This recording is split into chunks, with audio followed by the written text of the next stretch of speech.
Hey Kevin, can you tell us about your background and how you got started as an entrepreneur?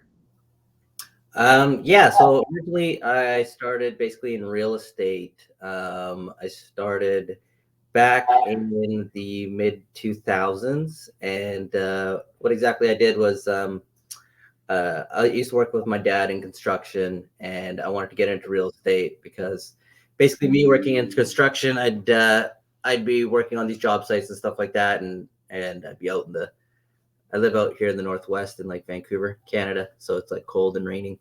Um, so yeah, so basically, when I was working in construction, I always aspired to be inside working on some of these projects like these realtors did because they were dressed up, warm, looking good, and happy. And I was outside working in the elements. So, and that's kind of how I got started through my career in real estate. I wrote my real estate license and basically got started in real estate. And yeah, and my entire career has kind of been around the whole real estate realm. Nice. How do you become a real estate investor? What do you have to do? Like what hoops you have to jump through? Yeah, so essentially, what I did, I took kind of the long route because I didn't really know how to become a real estate investor. So originally, I wanted to get my real estate license because I wanted to get some experience in real estate and figure it all out. And that was kind of my initial goal. So when I first got my license, I started working with some investors, and these investors are doing quite well, and I learned off of them basically what it took to invest in real estate, and basically learning off my clientele, I eventually started becoming a real estate investor myself, basically to kind of figure out how it all worked and then to go down that road of eventually becoming a real estate investor. But nowadays, like everything's so like short track, you can become a real estate investor like very easily now. And you don't even need a real estate license. You necessarily don't even need any money to get started. There's a lot of different ways to get it started now that I wish I knew back when I started. Yeah. So do you own your own business, like your own brokerage, kind of like for real estate, or are you single?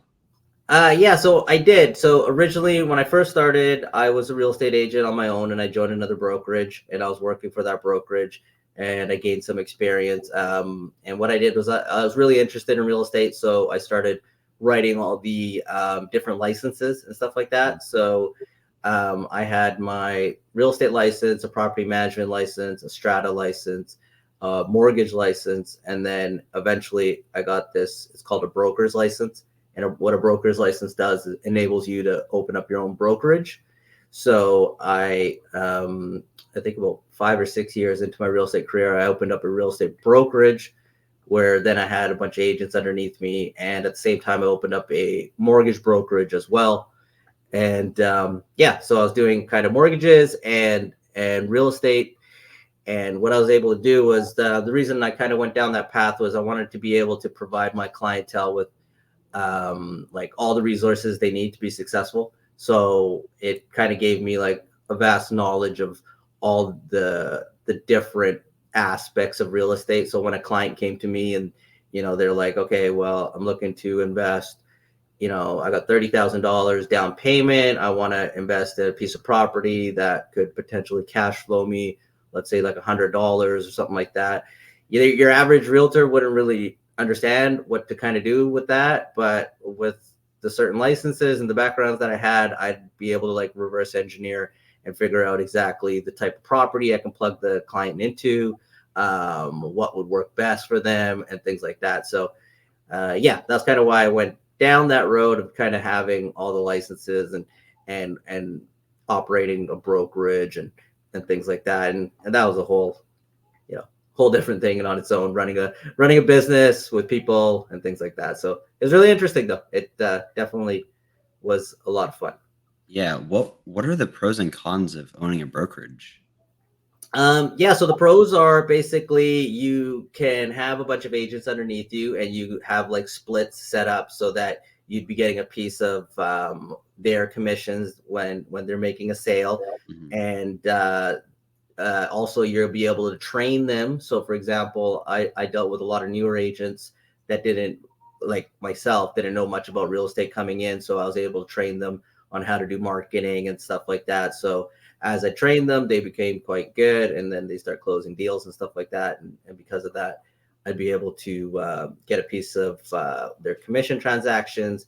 And there's a bunch of different models in terms of the real estate brokerage models. So you can either go off of like I guess you'd call it like continuity. So you'd get agents paying X amount of dollars per month, and if you got enough agents, you'd be at least covering your expenses. And in some cases, if you're looking to scale up in terms of recruiting a lot of agents, you can make quite a bit of money just going that route. So it's pretty cool. Yeah. What are some challenges you face while owning your business or your brokerage? Yeah, the challenges in business is it's pretty straightforward. It's people. It's people are the challenges in any business, whether it's people that work for you or whether it's clients that you get. It's navigating what somebody wants and what you're able to provide is something that is like a people skill, especially in real estate and stuff like that. You're dealing with somebody's number one asset. There's a lot of emotions involved. There's most people that grew up in their houses with their children and stuff like that. So there's a lot of situations in that regard. And then and dealing with real estate people in general, like real estate agents or salespeople, right? And if you talk to any business owner, people say that salespeople are the hardest people to work with. They are literally high drama, high stress, and yeah, they want everything kind of their way. But at the same time, great salespeople can literally make or break your business. They can bring in a ton of money, and if you take care of them right, um, you can do very, very well. Yeah. Are there any stories like that you have like owning your brokerage or in the past few years of as a real estate investor? Yeah, to kind of talk to your audience, like I guess some of the stories that would make the most sense is if you're starting off and you wanted to get involved in real estate and it's like the first you have no idea how to get started. I think some of the best things is to talk to people and just kind of see where they're at. I've talked to a lot of different types of people. I've seen a lot of different types of homes, and some situations have been like really bad. Like I've dealt with I deal with a lot of like de-stressed types of homeowners, and I dealt with one client. She had her power cut off for about 8 months, and she was like a hoarder, and she had a 2-bedroom condo, and she had no power, and she was literally eating like dog food and stuff like that to survive. When I came in to see the property, she's like, "Don't open the fridge," because I guess there hasn't been power to the fridge for about 8 months. So like opening the fridge would have been some vile smell. We ended up putting a deal together with her, and when my renovation company went in, the guys told me when they opened the fridge, like literally two of them fell down, started puking, like the food was just rotten, God, and it went really bad. But a scenario like that, like I felt really bad for the person that was in that scenario, and we were able to put something together that worked for her, where she was able to sell her home, put money in her pocket. She was able to we were able to move her, help her transition to her next home. So it worked out quite well for her, and she was able to kind of start her life over again and with a new slate. I would say, especially like some of the clientele I deal with, like they're under a lot of financial pressure, and financial stress, I would think, is the most like debilitating stress there is. Some people just don't know what to do, who to turn to, especially if they don't have family or friends or something like that. And you'd be surprised. There are a lot of people that literally have no one. They have like no family, no friends, and they live in this like world of like solitude, and it's pretty insane. And I've seen a lot of stories like that. I've dealt with a lot of people like that, and quite frankly, it's pretty sad. But on the flip side is when you're able to help somebody like that, it's very rewarding, and you're able to do something where you're helping somebody out. And I think that's why real estate's so much fun, is because at the end of the day, humans need houses. If they don't, they're they're living on the street, and that's a whole nother rough life right there. But if you're able to help somebody get into a home, it's a pretty rewarding aspect. Yeah. Do you remember how much it costs to renovate that house? Yeah, that one. I think it was about like 60,000, and that was back in like 2017. So that was actually quite a decent bargain, and we gutted that place. Like we gutted it. It was everything was brand new in that place. We changed the lighting, we changed everything. So probably the cost on that in today's dollars, probably around maybe like 120. It's gone up quite a bit, but at the same time, the reno company was like my partners on the project and stuff like that. So I got a great deal because we were all in on it together on the end with the profits. So it worked out quite well. Do you still have that property? Like, is that No, sold it. sold it? Sold I it. didn't know. Okay, yeah. So I don't. Do you ever rent them out, or is it Yeah. always buy and sell? Okay. Yeah. So I've done a bunch of different strategies in real estate. I've kind of like I think I've done a lot. Like I've bought, I've renovated, I've flipped, I've bought, I've held and turned into rental properties. I've done like land assembly, and I've cut lots and stuff like that. Um, I don't even know. There's like so many different things I've done in real estate. But then the next big thing that I'm working to get into is like multifamily. So I'm going to be buying some multifamily, doing like syndications and stuff like that, where you raise capital and then you get people involved, and you buy multifamily. But to your point, I would say the number one rule in real estate is never look back.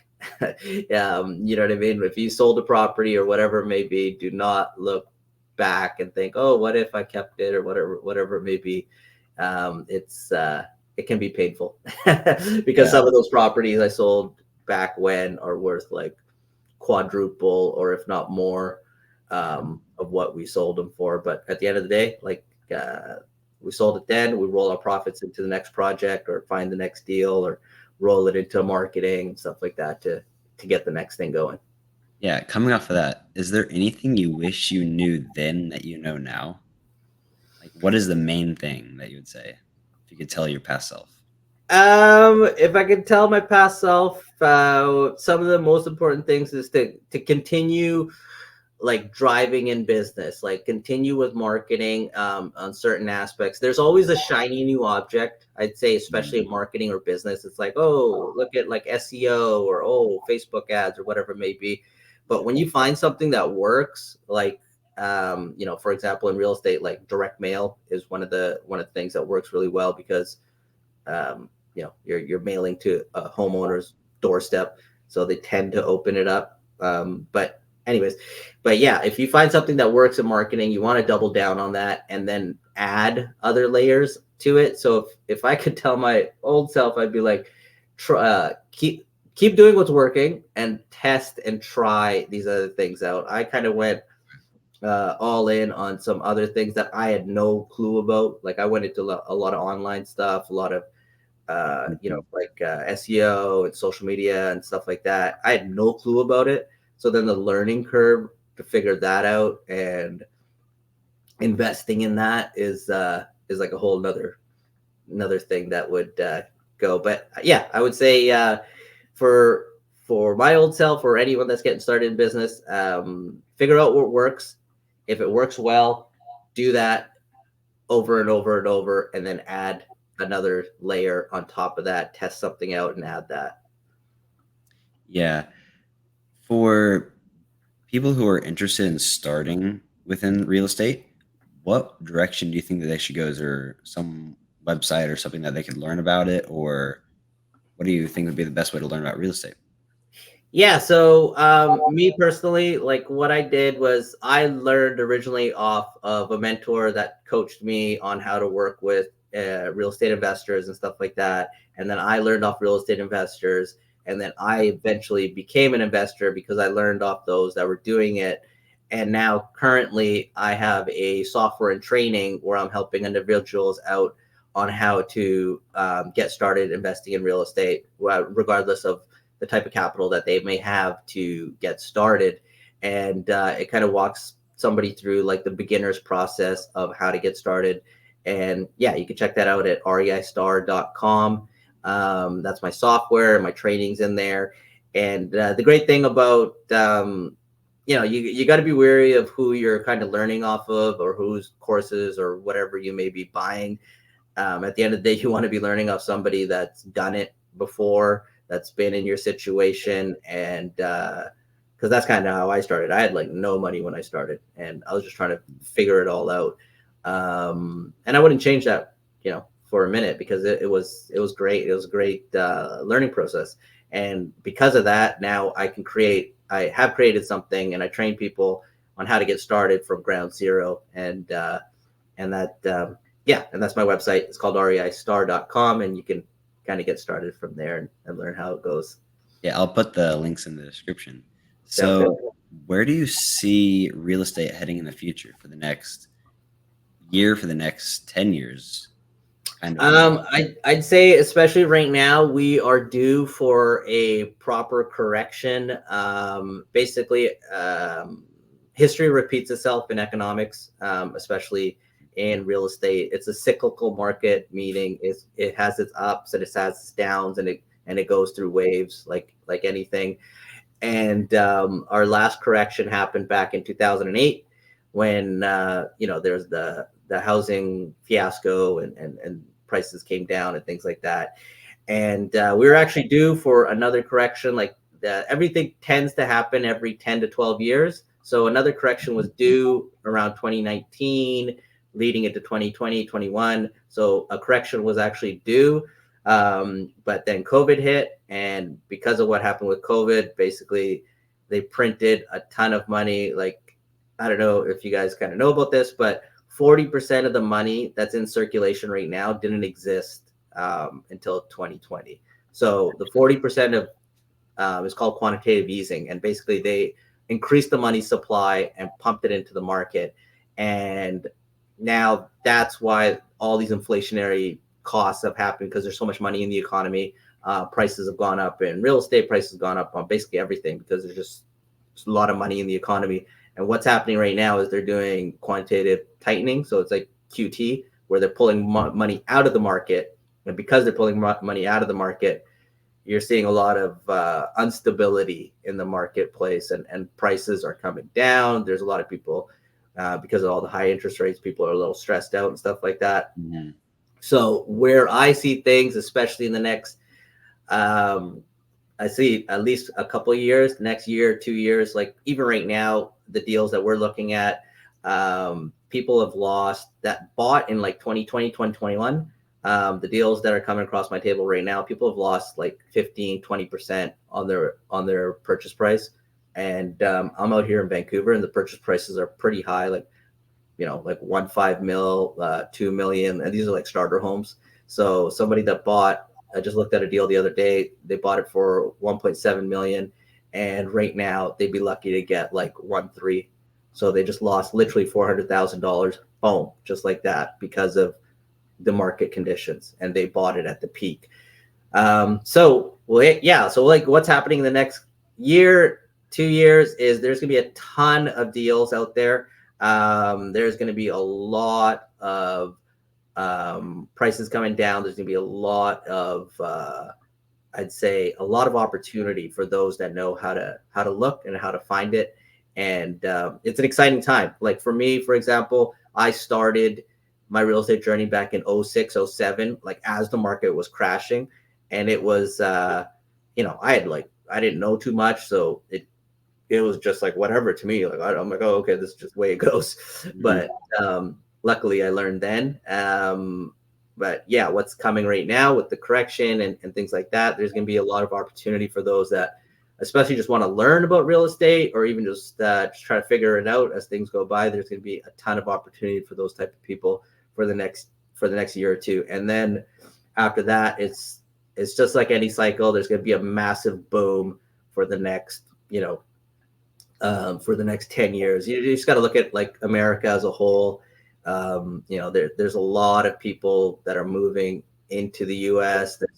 U.S. is just such a strong economy. It's the branding of USA in the world is just, it's got such a strong brand. So a lot of people want to come there for opportunity, and there's a lot of money coming into the U.S. So as things change with the political climate or whatever it may be, and interest rates come down, I could see a massive boom cycle happening, but it won't happen until this correction period kind of takes place. Yeah, talking about the US, are you able to invest in the US even though you're from Canada? Yeah. So that's the exciting thing. Like, I've been investing in the U.S. since 2015. Yeah, and I've done a bunch of stuff like Seattle. So I'm in Vancouver, Canada, Mm. and Seattle is about 2.5 hours from me. And Seattle's a pretty major city, and it's got very similar demographics and very similar price points as Vancouver.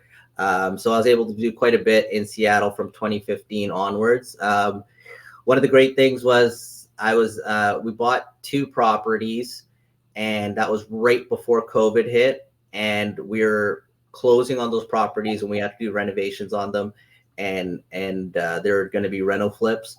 But what happened was COVID hit, and I don't know if you know, but like basically they shut down the border.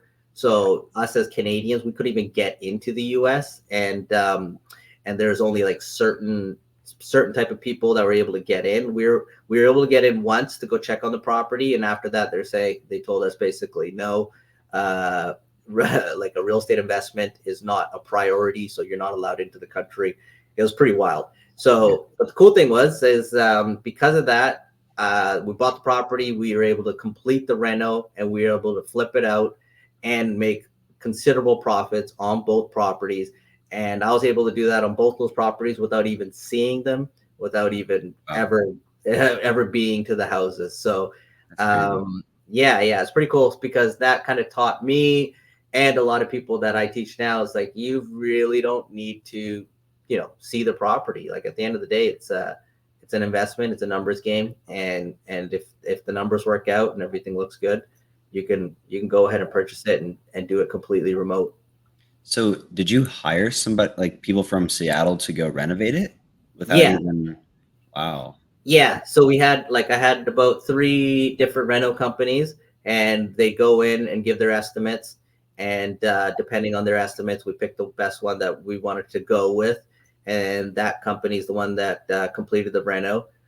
We had a different one for both because we weren't happy with the one that did the other one, so we had a different one that did the second one, Hmm. uh, and the second one really worked out really well. That was an awesome company.